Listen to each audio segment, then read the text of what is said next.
Evening, good afternoon, good morning from wherever you're listening to us today on our webinar for buying in France. I'm Emily Despois. I'm the Chief Marketing Officer for Fine & Country, and I will be the host for tonight. I am joined by a fantastic panel of experts who are hopefully going to answer all your questions. We have received many questions, so we'll try as usual to go through as many as we can. And the questions that we can't answer, the experts in the background will be emailing you and giving you answers to your questions. So I do apologize if we can't go through all your questions. You will notice there is a chat where you can add any other questions that we will try to go through as well during this session. So please don't hesitate to add some questions into the chat. But without further ado, let's start the presentation of the panel of experts. Liam, do you want to start introducing yourself? Yeah, sure. I'm Liam. I'm a French mortgage broker based in Nice, and geographically we cover all of the prime lending locations here in France, which includes Paris, Provence, the Côte d'Azur, and many other spots. And yeah, fun fact, I moved here almost 13 years ago and played rugby for the city of Nice. Oh, wow. Okay. That's the reason why, when people ask, why did you move to France? It was because I was an egg chaser. Okay. That's a very good reason. And the name of the company? Fortier Finance. Sorry. Fortier Finance. Very good. Thank you very much, Liam. Tom, over to you. Yeah, good evening, everybody. My name is Tom Marin. I'm one of the partners at Blevins Franks, based in France, in Valbonne, not far from Nice, about half an hour away. And what Blevins Franks does is we provide strategic tax and financial planning, wealth management for people who are either thinking about becoming French residents, thinking about moving to France, or people who are already living in France. And really our job is to look at their situation and help them to optimize in terms of how they're structuring their assets, their income, to be as tax efficient as possible for the French system. We've been doing this as a company for over 50 years. This year we had our 50th anniversary. The company started in 1975. I haven't been at the company for quite that long. I've been at Blevins Franks for 10 years, and hopefully many more years. And really, if anybody's in a position and is watching this and thinking about becoming French resident, we're really very well placed to help you understand how the French tax system applies to you, and as I say, how you can optimize. Fantastic. Facts from you. Oh, Liam started, so no. Okay. Alice, over to you. Hi everyone, good evening. So my name is Alice Watson-Smith and I'm the Managing Director of Fine & Country on the French Riviera. We have been operating for 13 years. We're based in Cannes, and with a team of about 18 agents, we cover the whole Côte d'Azur and into Provence. Yeah, but I can't think of a fun fact, I'm sorry to say. Everyone else has had one. That's all right. Put you on the spot there. Tracy, over to you. Oh, the stress and the pressure. I have no fun fact. I can introduce myself. My name is Tracy Leonetti. And I think I've been in France now for over 30 years. Actually, it's 33 years. So I think I am probably the longest here. And I moved to France with my then very small child, decided to live here and went through a very tricky process of getting into the system. And that's why I created LBS 15 years ago, because I realized it shouldn't be that complicated. So the role at LBS is what? It's really to help you on moving, living, or having a business in France with a smooth transition. So we help you with everything to do with obviously visas and immigration, but also things like healthcare, carte vitales, driving licenses, car registrations, anything to do with paperwork process, and of course helping with that whole relocation process once you've found your dream home with Alice, of course. Fantastic. And France, there is a lot of paperwork. So yeah. Johnny, over to you. Okay, good evening, everyone. Hello. I hope you're well. I'm broadcasting from London today, and it's very cold at the moment, so looking forward to hearing about the wonderful French life. Warm me up a bit. I'm a keen skier. I've got plenty of holidays over the years over to France, so yeah, really interested in the country. And in terms of my job, well, I work for Lumon as a payment specialist. We're an international payment specialist. I've been here 15 years. We've been trading for 25 years, helping people moving money in and out of France for French property transactions, but also many other transactions that might be needed for wealth management and other matters. So my fun fact would have to be that I was once on BBC News discussing Brexit with Clive Myrie. And yes, so always keen to mention that to some clients. Quite a long time ago. That's my fun fact for the evening. Thank you. Oh, I did Very good. Brexit. I did France 5 with Brexit on the TV. So in fact, there you go. There you go. Celebrities all around. Here you go. And can I say that I'm the French one on the call, and I'm sitting in Birmingham. It's so sad. My life is sad. I should be sitting in France. Anyway, let's go on to the questions then. So let's start with Liam and finance. So when I'm looking for a property, a question that we have is, before viewing properties in France, is pre-approval available? It's a very good question. It's something which, as a Brit, is very common in the UK, of course.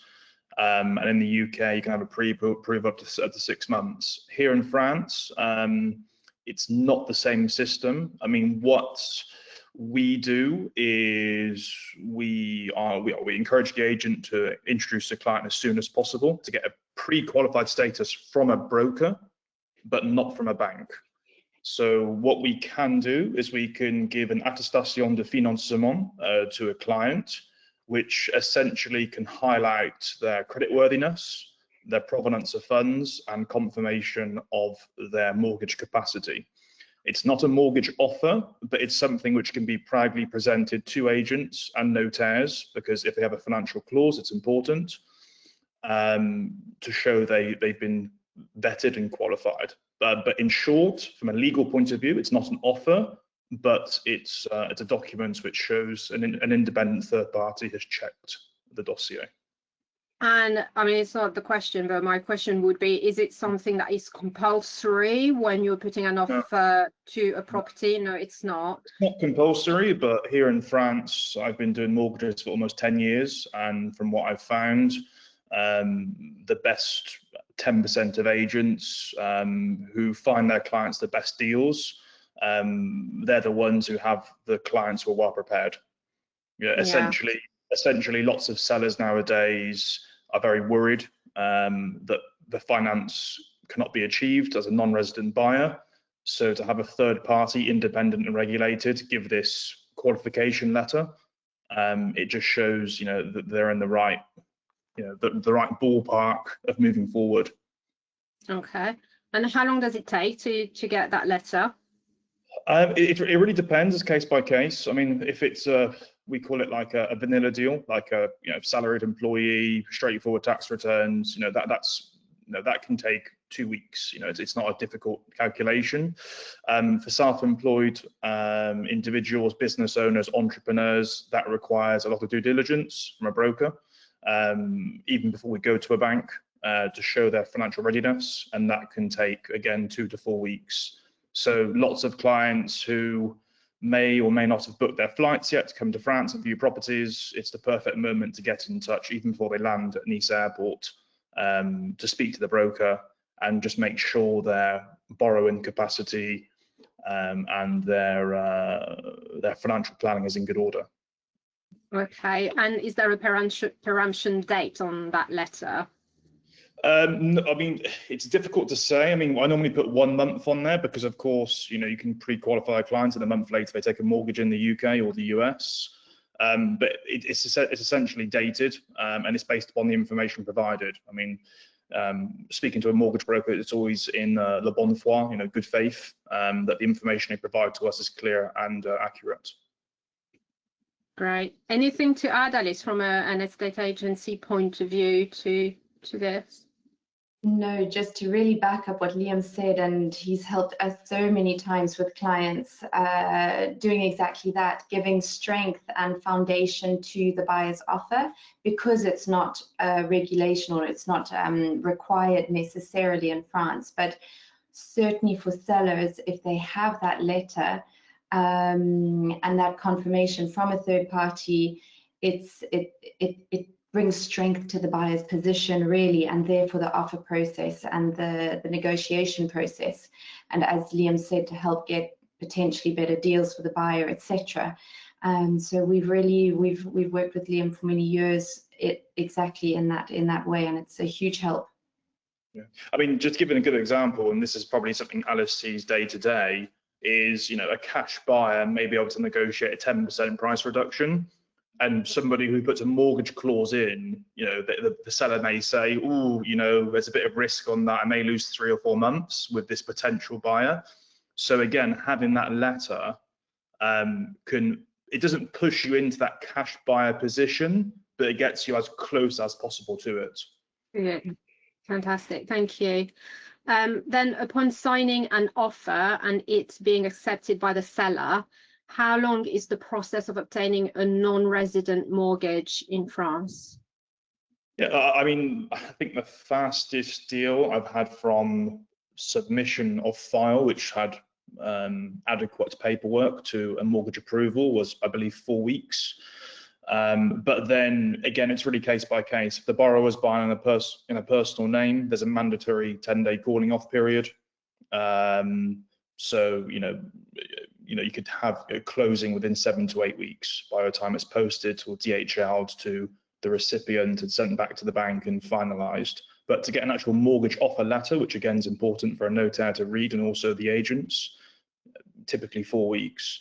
And this is where the important part is with the pre-qualification, because if you win 3 or 4 weeks, even before you arrive in France, the moment you've made the offer, there could be a high possibility I've got 90% of the paperwork already. So okay, it could be faster. Great. And what are the key criteria that a French bank will consider when assessing a borrower's affordability and loan capacity?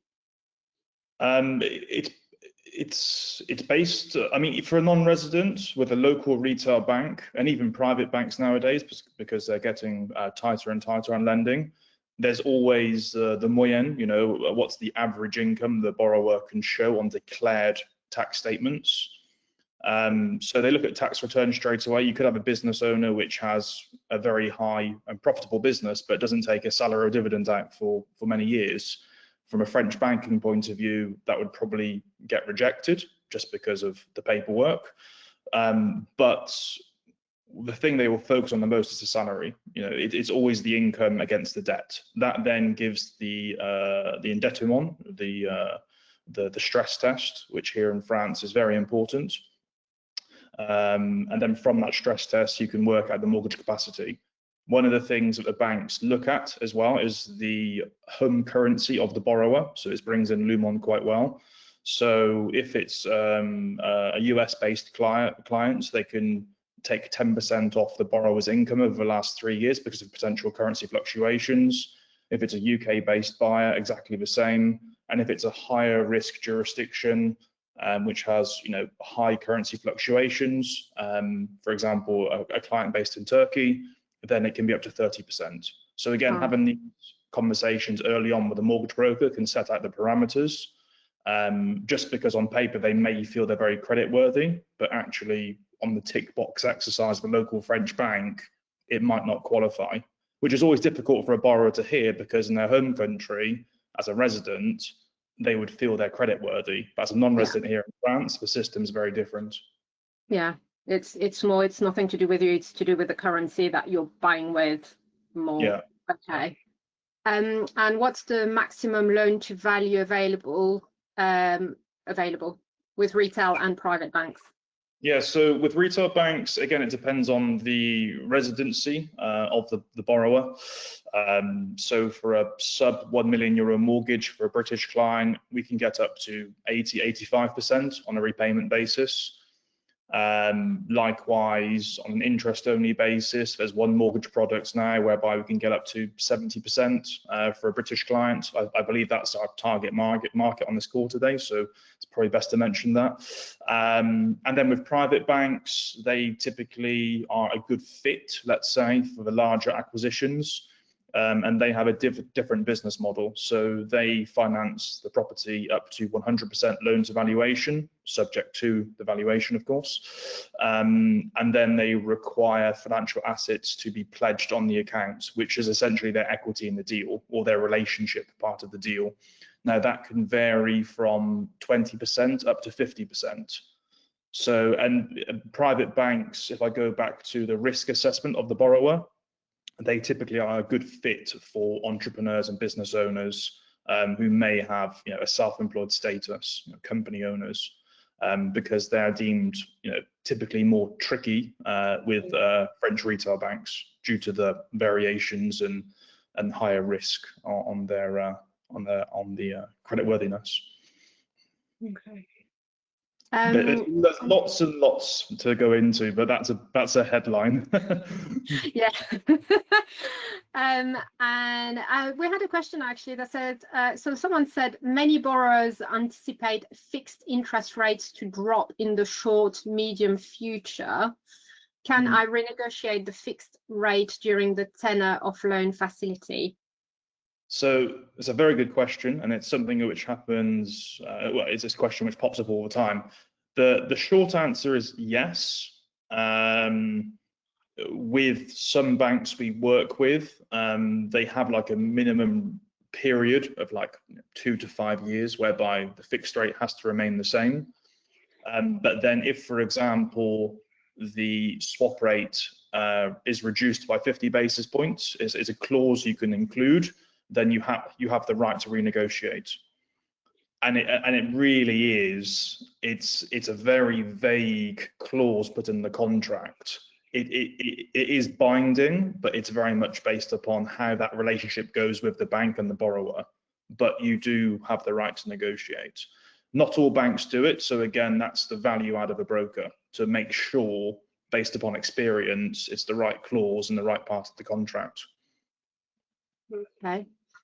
And are there any recurring themes in the mortgage market? Yes, one which is popping up, I wouldn't say daily, but certainly weekly. So 2 years ago, when we had many American buyers buying here in France, they were taking advantage of the dollar, and they were, as I said earlier, making bold offers based upon the cash buyer position.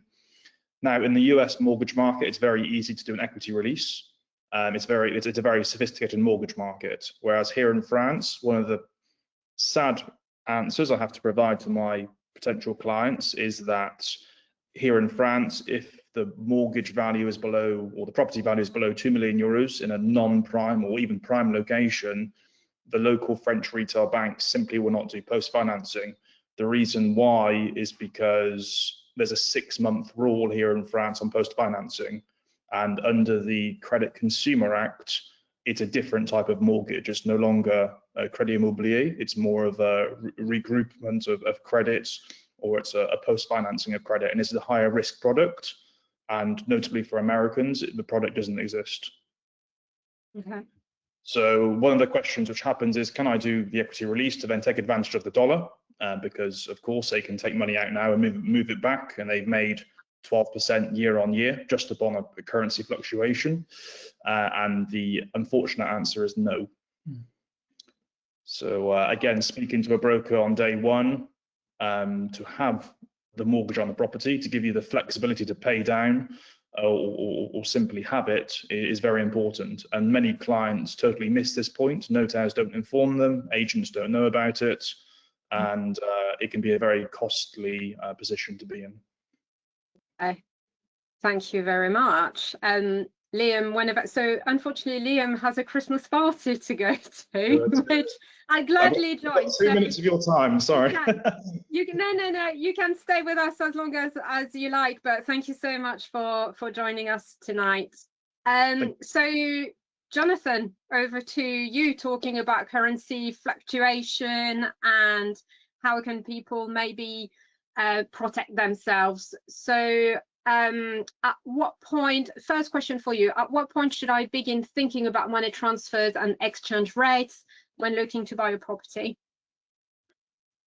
Well, thank you, Emily. Great question, and actually follows on really nicely from the point Liam last made, because in that scenario, if you're having a conversation with us as well, you'd be able to do some quite clever things to fix and lock rates in, so that once you were able to draw down on any funds, you'd know what the exchange rate was in advance. So you'd be able to sort of fix prices well in advance.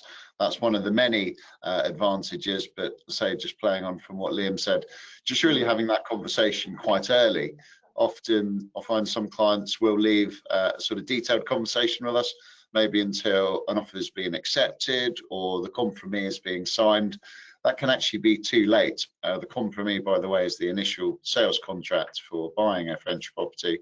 And all too often we do see clients leaving it quite late to really consider the currency, because they naturally think, oh, well, that's just to do with when I actually come to buy the property. And, you know, there are some arguments there, but this is really about understanding your options, understanding some of the processes that are involved, so that once you do get to that point, once your offer's been accepted and you've really got to move forward, you're not then going to have to learn lots of new information and make some decisions.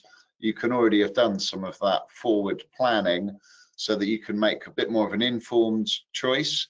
In terms of getting things set up early, it's a very simple registration, and actually it gives you instant access to a Euro wallet. Now this wallet can be used to purchase euros, pay a notaire direct, and it means that you can actually purchase your currency potentially at a more favourable time. Otherwise, you might find that all of a sudden it's all rushed, you've got to pay that deposit. You might end up having to use your bank, which can be quite costly. There could be lots of hidden charges, or you might be forced to buy your currency at not a particularly good time when the market's been moving against you. And again, of course, that would be quite costly. So yes, these are some of the advantages of just having that conversation early, just so you understand some of your options and you don't miss out on a good opportunity. We did say in previous calls that it could be the difference between a swimming pool or no swimming pool. So yeah. Very much so. I mean, on that point, if we look at buying euros, France is very popular, as we know, and actually the euro currency has been very popular this year.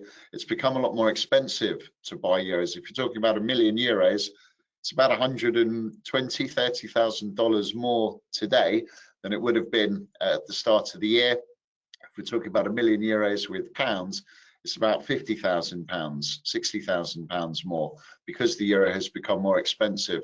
So I mentioned about sort of fixing rates in advance. That is one option we offer. We had some clients in the summer who were using these forward contracts to fix their rate throughout the duration of the purchase. It's often a bit of a gamble with currency. No one knows exactly what's going to happen. Fortunately, this year the rate has gone downward. That is, by the way, from quite a strong point. As Liam mentioned, the dollar has been trading historically very well against the euro. The pound had been over 120 earlier in the year, so it started in a very good place, but the market has moved against some buyers. So again, having this information and putting some plans in place in advance can really pay off. Yeah. And do I need a Euro bank account to buy currency? No, you don't. That's quite a common assumption. Clients are getting to these early stages of, lots of paperwork to sign and, emails with agents and the notaires and perhaps mortgage considerations and these. There's so much going on, but we want to make it nice and easy for you. And often people might think they need to have that French bank account opened to be able to pay the notaire for the deposit because they've got the money in a dollar account or a sterling account or whatever currency they're holding. As soon as you're registered with Liam, you get instant access to a Euro account. So it's very similar to, well, a notaire, a solicitor, anyone who sort of manages money on behalf of clients, sometimes known as escrow accounts or client accounts, a segregated bank account, a Euro account, where you can purchase euros and then hold them until they need to be sent out. And it's very much like your own bank account. You can pay the euros wherever it needs to go to. We have relations with a lot of notaires in France. They're familiar with the Lumon banking arrangements. So we can actually pay your deposit direct to the notaire. It's a very simple process, and it's much simpler and easier for you than sort of fiddling around yourself perhaps with opening the French bank, then trying to get your French bank to pay the money to the notaire. It just simplifies the whole process. So that's a real benefit of this wallet. You can also use the wallet for any other costs that you might need whilst you're getting a French bank account open, perhaps down the line. So if you're buying a car, if you've got furniture to buy, if you want to pay a builder, a plumber, any sort of bank account that you might need to transfer funds into, you can do it all with this Euro account. And as I say, you get instant access as soon as you're registered.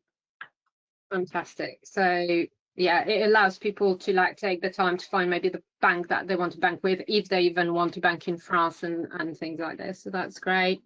And we were talking about buying and locking currency.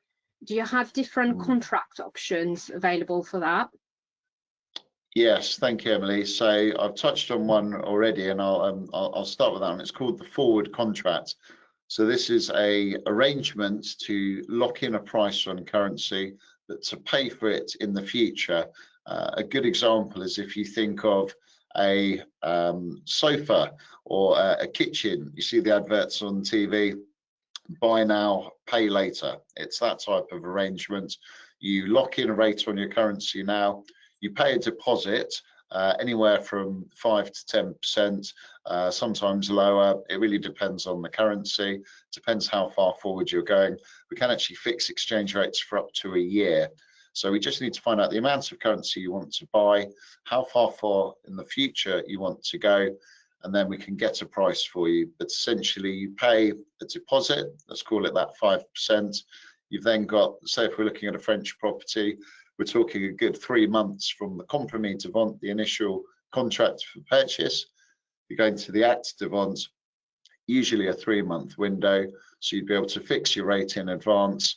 You might have money in the stock market. You might have money in a property that you're waiting to sell to fund the purchase. That really leaves you quite exposed to the currency markets whilst you're waiting for that asset to become cash to buy the currency. So the forward contract allows you to actually fix the rate in for that period of time. Whatever the rates have done by the time you get all the money together at the end of the contract, it doesn't matter, you're locked in at that price. So we had a lot of clients taking those contracts out earlier in the year because there were quite a few forecasts that the euro could struggle. The pound could struggle a little bit towards the end of the year, and also the dollar, and perhaps we'll talk about that a little bit. So these contracts, it's peace of mind and certainty. It almost doesn't matter whether the rate is going to go up or down because no one can fully predict that. It's peace of mind and certainty of knowing what your property is going to cost you when you have to come to purchase it. So that's the forward contract. There's a more basic contract, is called the spot trade, a spots contract. That's where you would have to pay for everything immediately. That's the type of trade we do for your deposit, because obviously you need the money quite quickly. So very simple, you just buy at today's rates and then you pay for your currency. The euros are in the wallet and then you send them out when they need to be sent. Coming on to more slightly complex contracts, but very straightforward and beneficial. We've got the limit order. This allows you to choose a high rate in the market. So often people will come in, they'll pay their deposit and they say, well, look, Jonathan, I'm just going to wait. I've got a feeling the rate's going to go up a bit. They're quite positive the market's going to go their way. That's absolutely fine. It's your decision, but you can use what's called a limit order at that high rate that you're aiming for, to then lock in the trade if the market suddenly gets to that point. So that's quite a clever one to have up your sleeve. And then you've got the stop loss order. That's the opposite of a limit. It's a lower level to protect yourself if the rates start to move against you. You might be on a budget, you don't want to take the risk of the market dropping, but you are really hoping that it could go up. You could use one of these contracts to protect what you have, but you have got the ability to buy if rates go up a bit. So you can use all these contracts together in quite clever ways, and we'll have a long chat with clients about strategy just to see what's going to suit them best. What's best for people's situation. And very briefly, can you tell us the latest currency forecast for the end of 2025 into 2026? No trouble. Well, the conditions of this year, I mentioned the scenario really is a much stronger euro in 2025, and a lot of it's to do with interest rates. In the Eurozone, they've been cutting interest rates, but the market now feels perhaps they've nearly finished cutting interest rates, perhaps one more, if not this year, then certainly into the new year. Whereas if we look at the United States and the UK, many more interest rate cuts are forecast, perhaps up to 1% for both economies going into 2026. So what that does is it makes the currency less attractive to investors. And what that does to the forecast is it suggests that going into the new year, that trend may continue. Now, just to be totally clear, no one on this planet can fully forecast exchange rates, because the exchange rate is just a reaction to what is happening in the world. And of course, there's all sorts of things that can happen in terms of politics, trade between nations, other economic factors, of course. But looking at a lot of the forecasts that are out there, and what we do here at Lehman is we look at research and forecasts from about 50 different banks, and we can share this data. It is constantly changing, but it does point to, on both the euro, pound to euro, and the dollar to euro, just a slight bias towards a slightly stronger euro going into the new year. So again, no guarantees on that, but certainly shows the importance of having a proper foreign exchange strategy when you're looking to buy a property in France, so you can make an informed decision and you don't miss out if things are going to go the wrong way. Thank you very much. Careful what you're saying, you're being recorded. Always. No, Jonathan said. Thank you. Tom, I'll come over to you if that's okay. From a taxation perspective, we had loads of questions around taxes. So what are the taxation implications of moving to France? Oh, that's a big one. I mean, there are lots of potential implications. I mean, I think one of the things that we find is sometimes we encounter people who move to France without doing any planning. They don't necessarily consider income tax, capital gains tax, inheritance tax, and wealth tax, and the rest of it. And by doing that, people can walk into a tax liability that they could very easily avoid if they'd just done some planning. So what we try to do is we try and catch people before they've made the move to France, because that's really the optimum time to do this. And we help them to understand how these various different taxes apply to them. A big one, for example, is inheritance. Maybe we'll cover this a bit later, but the inheritance system in France is completely different to the UK. Also, capital gains tax. If people are selling property in order to fund the purchase of their French property, there's a timing implication there. They might want to consider selling their UK property before they leave the UK, because depending on the exact timing, if they sell the property while they're in France, it could lead to French capital gains tax charge, and potentially also a UK capital gains tax charge.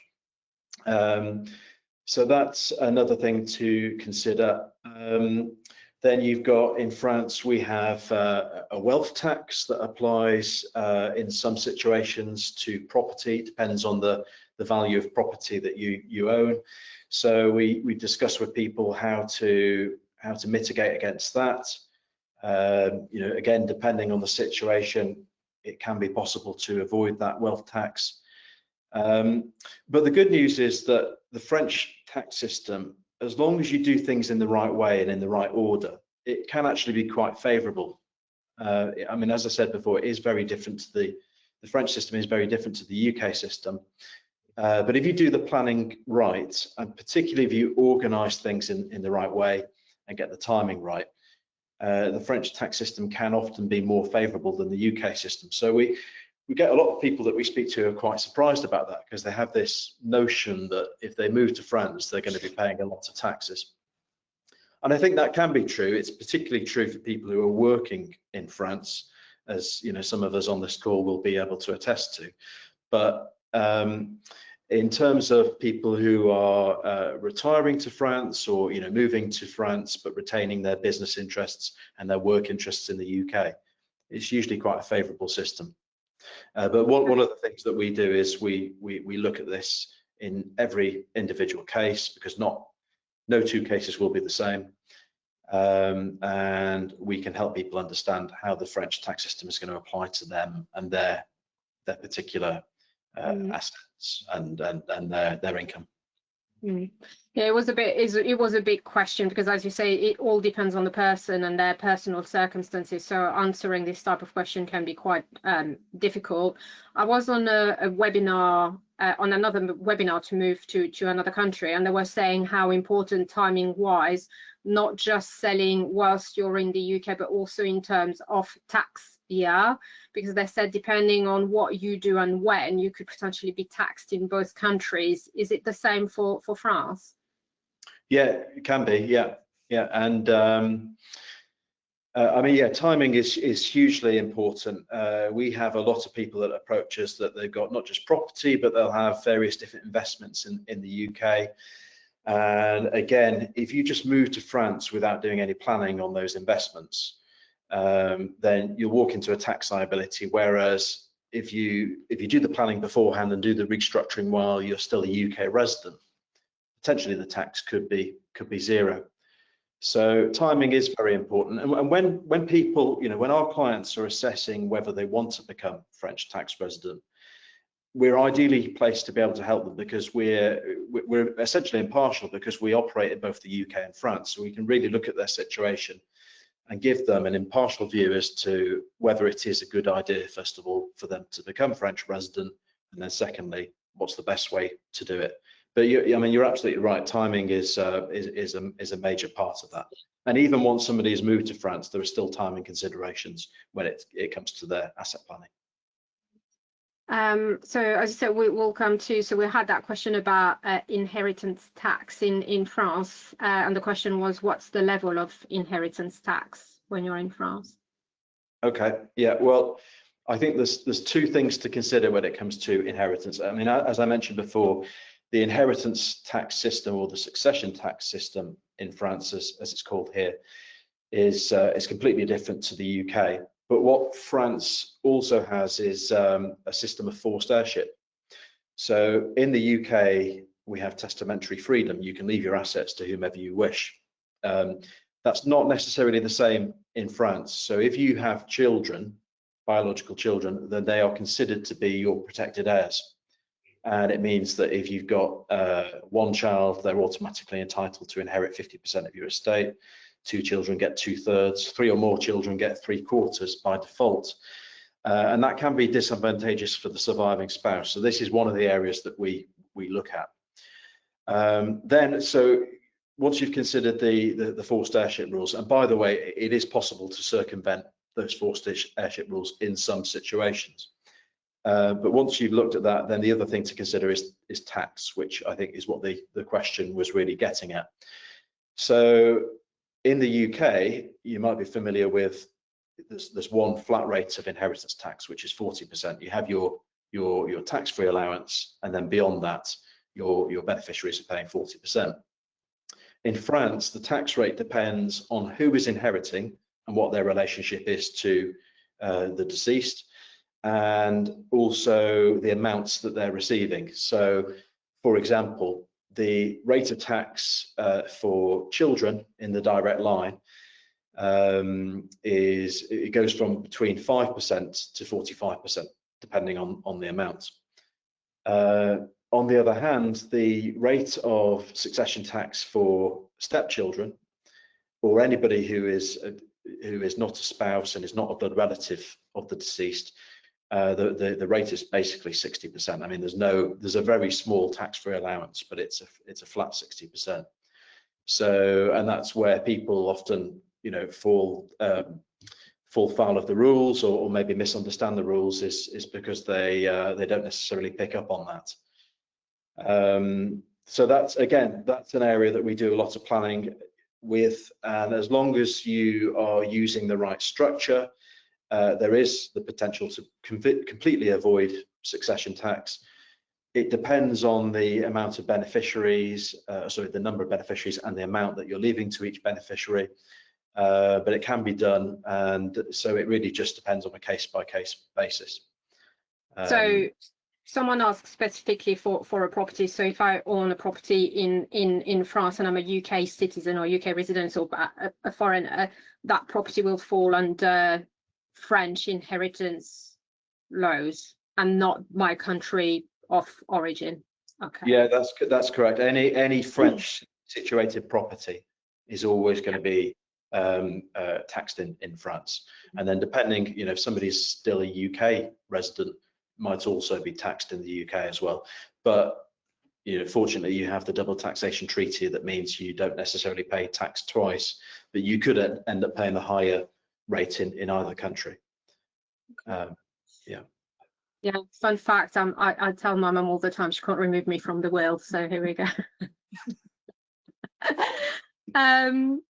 So last question from a director of a limited company in the UK who maintained her UK office address, and asking the tax efficient way of drawing income in France. Yeah, that's an interesting one, because it's actually a fairly common scenario. So we get a lot of people that approach us about French residency, and sometimes they've already moved to France and they've got a business in the UK.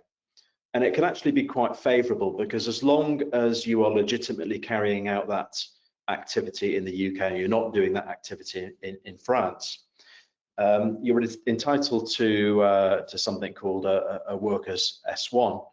And this is something that Tracy knows a lot about, because we collaborate a lot with Tracy on this area. So you can get something called an S1, and it's from a taxation point of view, it's really favourable, because it reduces or potentially eliminates a liability to social charges depending on what type of income somebody has. So it means that if somebody is in that situation and has dividend income or investment income, then instead of being taxed at the usual rate of 30% in France, it would be taxed at a lower rate of 20.3%. And the other good thing about it is, if you've got that form, that S1, it gets you into the French health system on the back of your UK national insurance contributions. So yeah, I mean, it requires special or specific advice, because you don't want to fall foul of the French rules. You don't want to be getting into a situation where you're perceived as actually carrying out the activity in France, because then the French authorities will look at it and say, well, really, you don't qualify for the S1, and you should be working through a French structure, and you should be paying French social charges. But if you can legitimately show that you're living in France and the activity is over in the UK, then actually overall it has a very positive impact on the situation. So yeah, it's quite a common one, and yeah, we see it a lot. Last one for me, very quickly. I'm aware of time. It's so interesting. How far ahead do people need to contact you before they decide to move the move to France? I think there's no right or wrong answer. I suppose the sweet spot is about a year in advance of the move. I think that's the right time. I mean, we speak to people who are maybe 2 years off a move, and there can be some planning that we can do then. But really, most of the planning is kind of within that year prior to the move. And yeah, and it's just about understanding what a person's current situation is in terms of UK tax liabilities, and then working out how that changes when they move to France. And a lot of people have this misconception that assets they leave in the UK are not going to be taxed in France. I'm afraid that's not the case. It's if you're a French tax resident, you're taxed on your worldwide assets and income, and that's why it's all so much really important for somebody to to do the planning in advance and make sure they get a handle on that. Right, so people contact Tom a year in advance if you're thinking about moving. Thank you very much. Tracy, over to you. In terms of visa and all this paperwork and admin that people need to do, what are the steps once you arrive in France with your visa? When you are already in France with your visa, so a little bit of the cart before the horse at this stage, but if you're already in France and you have your visa, the very first thing to do is to validate the visa, because your visa is not valid unless it's being validated online, and many people forget that process because it triggers the immigration procedures behind the scenes, and that's when you'll get your immigration meeting. So the very first thing is that has a cost to it, depending which visa you have, of course. And then, of course, it would be the next, depending on which visa you have. If you have a business, then getting your business created. If it's a non-working visa, then, of course, with the next steps, we get into the healthcare system, exchanging your driving licenses, getting all of the paperwork in process. A bit like Tom was saying, anything to do with moving or relocating to France, it takes a certain amount of time before you come, but it also takes a certain amount of time once you're in France. So turning up with your visa in France is just the first step. And there's a lot of steps to go through to integrate into healthcare, into getting the driving license. It takes about a year once you get into France to integrate quite on a paperwork perspective. I'm not talking about cultural and everything else, but on a paperwork perspective, it takes about a year. And the preparation to move to France or any other country, I would say a year as well. A year to prepare your move in terms of visa, and then a year to settle once you're in France. So what are the visa options then that people need to consider? Let's say you have some people that would want to carry on working, or you want some people who want to not work. What are the different options? But yeah, I mean, there is a lot of visa options. Well, I say there's a lot, but there's a few categories of visa options. But let's just say you've got the business visa option. I'm not going to put the salaried visas here because they're a different category, but business visa options and non-working visa options. All visas are applied from country of origin straight away. So if you want to move to France and you want to move to France permanently, or even not permanently, but you want to move to France, you're going to need a visa for longer than 3 months. So if you want to have a business, there are a few options, but the most common option, for example, if you want to be a consultant, say you're already working in the UK or in America or wherever, and you have a transferable skill, then you can come to France on what's called a liberal visa. It's basically an independent freelance type business visa. So again, always applied from country of origin, and that allows you what? It allows you to be able to come into France with a business visa, set up an activity in France and invoice your clients worldwide. Your clients don't necessarily have to be in France, but your business does. There's no such thing as a nomad visa, as Thomas was talking about, people who are working in the UK, but they are working in the UK, they're not working in France. That's possible. Business-wise, it's the same. You might have a business in the UK. You can't come and sit in France and manage it from France without having the appropriate business visa and, of course, the appropriate business setup. And there isn't one rule fits all. And again, that's more about, reaching out to me so I can go through your project and really look at it, dig down deep and say, this is the right visa for you based on that business. There's also talent visas as well. From a business perspective, you can have a business talent visa depending on what you're doing. If you're not going to work, if you're coming over as an early retiree or a retiree, then you've probably heard of the long stay visitors visa. This is a visa really aimed at people who are determined to come in, they're not going to work. I would not advise this visa if you're going to come to France and then a year down the line want to look for a job or want to have a business, because changing a visa to a different type of residency card is complicated. So if you're determined you come in but you're not going to work, so you want to be going for a long stay visitors visa, again, apply from country of origin. It's valid for 1 year. And each year it gets renewed in France online. Difference to the liberal visa, which is valid for 1 year when you first come into France, but when it gets renewed, you get either a 2-year or a 4-year residency card.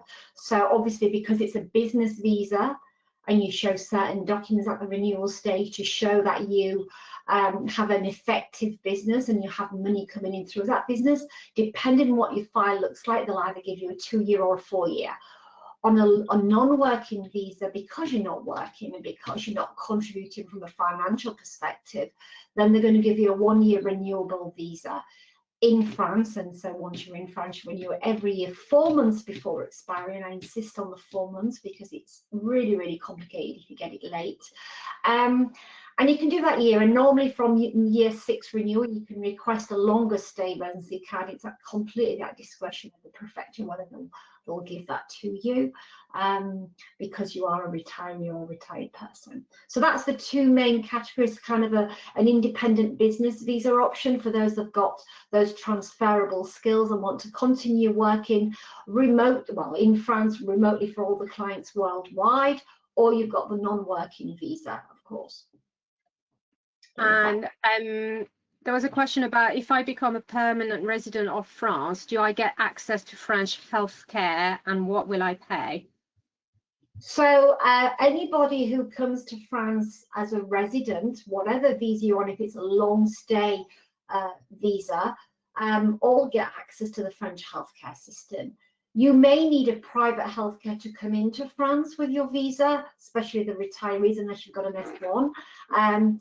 But business visas, you don't have to have private healthcare to come in. But once you're in France, then you can apply to the local CPAM. And that allows you to have the same level of healthcare as a French person. It takes quite a while to get into the system. Again, we help you with all of this if you're working with us. It can take anything from 4 to 6 months to get into the French healthcare system, depending what part of France you're living in. So yes, you all get access. Is it straightforward? No. Will it take a lot of time? Yes. I'm not going to go into all the details because I would spend too long. I know the time is running out shortly, and we've got poor Alice waiting to answer. Yes. Questions. So yes, it can. Will it cost you? Yes and no. If you're on an S1, then obviously it costs you a lot less because you have the S1, it's the UK or any other European country paying your healthcare. If you're a retiree, an early retiree who's not receiving state pension, then you're likely to pay the PUMA cost, which is basically your contribution because you're living off investment income. So it's a big subject. And if generally what I do with those type of subjects, we have what's called a residency relocation planning meeting. So when you're at the very beginning and you're ready to talk about this, it's about, what visa do I need? How does it work? What's the documents? How does the healthcare system work? What's the reimbursement rates? Will my illness be covered? How do I get a doctor? How do I do a driving license? So we spend an hour and a half together basically going through the whole process and making sure your project is valid before you go to the next step.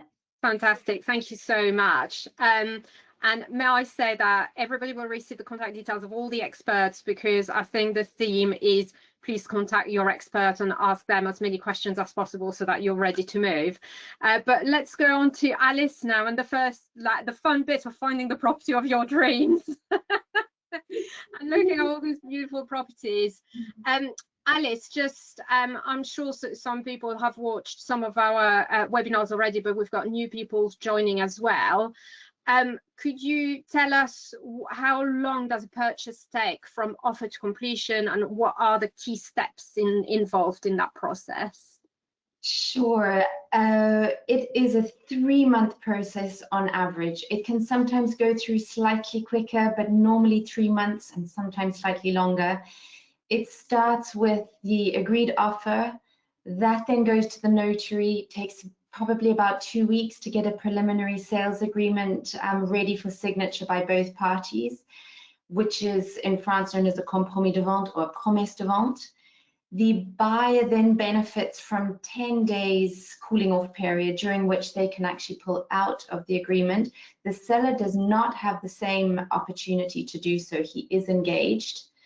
And then loan approval, etc., in the following months after that, as well as the preemption right of the town hall, which in France is 2 months, and then acte de vente, which is the final sales agreement, and transfer of funds and keys take place at the end, and that's acte de vente, and that entire process takes around about 3 months on average.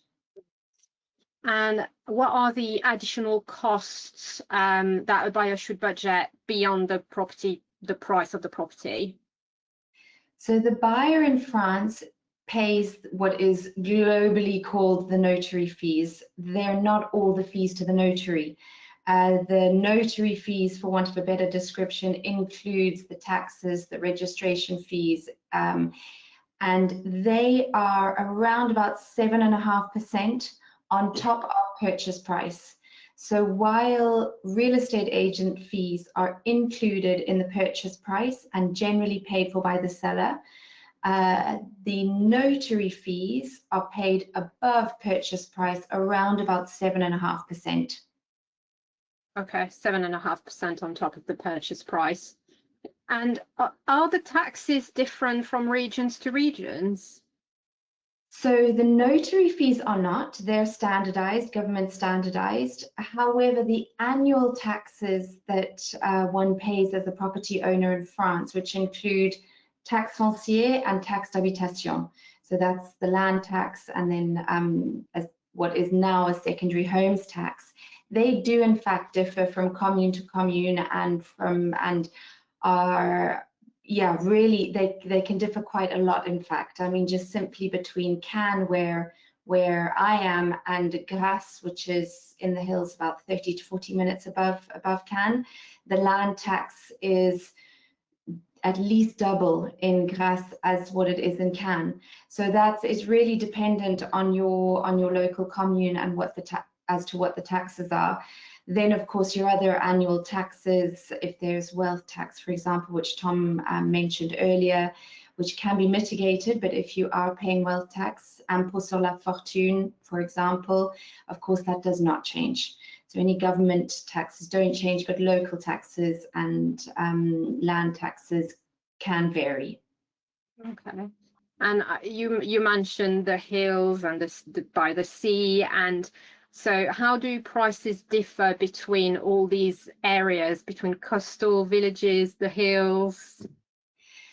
So it's a very good question, and it really does differ. I mean, for all the people on the call here, they'll know the coastal areas on the Côte d'Azur, for example, the values are generally quite a bit higher. People pay to be closer to the beach or on the beach, if you will. Having said that, as you move up and away from the coast into the villages, you really get far better value for money. You often get good views. So there's really, I mean, and what I always say to clients is it really comes down to lifestyle choice. Of course, there are different investment options as well, because being on the coast, for example, in a place like Cannes, where the office is based, there are congresses with short-term rental returns, etc. So it really depends on what the client wants, but there is a difference in value from the coast as you go up into the villages and the hills. That is, yeah, it's quite evident, the price differences. Yeah, and I think that as well, going and seeing it for yourself and actually living it for a bit is so important, because you could say, oh no, I don't want to be in the hills, and actually it's so beautiful there and it's so peaceful, and it's so that you might be surprised actually. Absolutely. I mean, there are real pluses and minuses to both. And so it's exactly that. I think it's the theme of the webinar is planning. It's come across with absolutely everybody. It really is about understanding the French market when it comes to everything and life here. So yeah. And talking to your estate agents about the lifestyle that you want, and do you want to be part of the expat community? Do you want to escape the expat community? Do you want peace? Do you want, depending on what you want as well, you know the area so well that you're probably the best place to say, yeah, I know where you should be and where you should go. So yeah. And so at the moment, how is the French real estate market doing? So it's the good question as well, and I know we're running out of time, so I'll make it brief. You know what, Jonathan, can we stay a tiny bit longer? Of course, yeah, we're running. Here we go. That's it. Give the people what they want. Let's go. So let's talk about the market. So It really is. We saw a slowdown 2023, 2024, which I think is evident for many other European countries and worldwide as well. 2025 is interesting. We've seen a stabilizing in terms of prices, and also a very modest but increase in terms of transaction volumes as well that are predicted for 2025. 2024 was the lowest in transaction numbers in France in a long time, with a total of around about 780,000 transactions. Predicted in 2025, we're looking at about 880 to 920. So there is a modest increase in transaction numbers. If we compare that to 2021, where we're at 1.2 million transactions, it's a big difference, but there's a slight increase that we're seeing happening. So, you know, buyers always ask, you know, is now the time to buy? And I would personally say that being the bottom of the market, we might have touched. And looking into 2026, I think transaction numbers will continue to rise, and then, of course, the same thing happens. Prices will start to rise again as well. So the market, you know, it's not a flamboyant market with regards to, or in comparison to 2021 and 2022, but there's modest and interesting growth that we're seeing in the numbers. So it's positive. So in terms of a UK resident thinking about buying in France, would you say that at the moment there is a fair amount of stock and there might be some deal to be had before the market picks up again, and then suddenly buyers may fight again for properties? I would definitely say so. There is stock available. There, you know, sellers are coming to a point, those that may not have sold yet, where they might be a little bit more negotiable on price. But I don't think that's going to last for too much longer, or at least we're going to start to see increases in transactions, decreases in stock, and pricing starting to slowly increase. We're already seeing that, in fact. Okay. And I'm going to ask one last question to everyone. I thought it was an interesting question, which is, what are the pitfalls to avoid? So maybe choose one that you could think of. Alice, you seem to have thought of one, maybe. You know, it's a question that always comes up. What are the pitfalls? And at the risk of sounding too kind of glass half full, I don't really think there are pitfalls if you plan. So again, we've all said exactly the same thing. If you don't plan and if you're not prepared, then yes, there are pitfalls, and plenty of them everywhere. But in any market and in any country, if you plan in advance, if you take advice from Tom, from Jonathan, from Liam, from Tracy, from myself, early on, those pitfalls are really minimized and potentially none, in my personal view. Glass half full. Glass half full. Thank you, Alice. Tracy. Yeah, I guess, you know, we're all repeating the planning. I think that's all agreed on that, and I think everybody watching this evening or on replay will be planning their move to France. If I have to think of a pitfall from a paperwork perspective, not necessarily from a property, because I think the property, you know, it's the dream, it's the wonderful part of your project. The paperwork is less sexy. So from a pitfall perspective, I would say, don't think just it's easy, because it's not. Tell people to think, oh, it can't be that complicated. And that's when it goes wrong, unfortunately. So the pitfall for me is probably a lack of preparation and thinking how, you know, moving to France means finding your dream home and that is it. Unfortunately, I wish it was that, but it isn't. So it's a little bit more preparation and realizing that you don't know what you don't know, and don't listen to social media, because half of it is absolutely not good.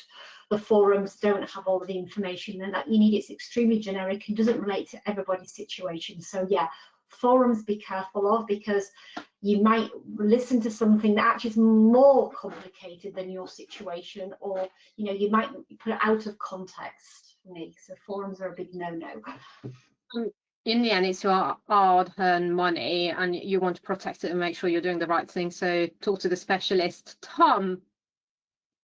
Yeah, I mean, as Alice said, planning is really important.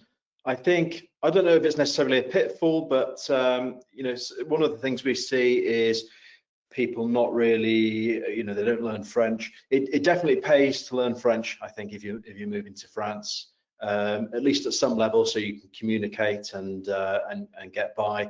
And it really does make it much more of an enriching experience. I think another one, quite a modern pitfall, is relying too much on AI, ChatGPT and the like for information. I think that these are great tools and they're very good at sort of you know, scraping the internet and getting the relevant facts in front of people. But what they're not so good at doing is applying that to your situation. So I think that's really where taking advice from Blevins Franks and all the other people on this panel will really help people. Jonathan. Thank you, everyone. Yes, I'd really agree with Tom's point there about information on the internet, etc., and the value of a conversation with a specialist. Luckily, AI is not going to take over all of our jobs anytime soon, we would hope. You know, the AI has come along, and it's done this throughout the years. We've had, you know, computers. Everyone thought that was going to get rid of accountants and lawyers because everything we've done with a computer. It hasn't. It's enhanced the work of specialists, and hopefully that's how AI can complement the value of what we do, but not overtake us. And so that conversation with the actual specialist is very valuable.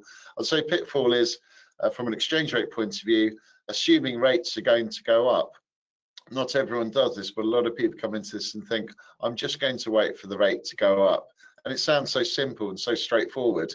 It doesn't work. If it was easy to trade the markets, you know, everyone would be doing it and making lots of money, and the market's very difficult to predict. So just, yes, again, that conversation with a specialist so you can understand what you're doing, and then you can make an informed decision. Fantastic. Thank you very much, everyone. I know that we went a bit longer, but you know, it's all so interesting. So thank you very much. Merci beaucoup à tous. Managed to say something in there. And for everyone listening, you will receive a recording. You will receive the contact details for all the experts. So please do contact them and make sure that you're preparing your move to beautiful France. Thank you very much, everyone. Thank you, everyone. Thank you very much. Bye. Bye-bye. Bye-bye.